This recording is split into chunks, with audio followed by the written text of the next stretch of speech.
தானத்தில் சிறந்தது அன்னதானம் அப்படின்னு சொல்லுவாங்க. நீங்கள் கடல் அளவு உள்ள நிலத்தை ஒருத்தருக்கு தானமாக தந்தாலும் சரி, கிலோ கணக்கில் தங்க நகைகளை வாரி கொடுத்தாலும் சரி, இல்லை கன்னிகா தானமே ஒரு பெண்ணை ஒருத்தருக்கு கல்யாணம் பண்ணி வச்சாலும் சரி, எது செஞ்சாலும் திருப்தி அடையாத ஒரு மனம்.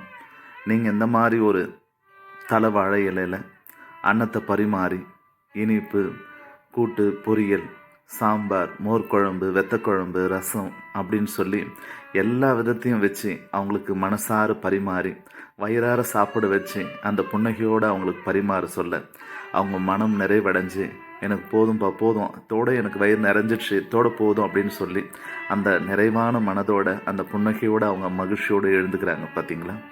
அப்போ தான் அவங்க மனம் திருப்தி அடையுது. அதுதான் முழுமையான அன்னதானமும் ஆகும். நம்ம சிவகாளி சித்திரப்பீடத்தில் பௌர்ணமி, அமாவாசை, வெள்ளி, சனி, ஞாயிறில் அன்னதானம் வழங்க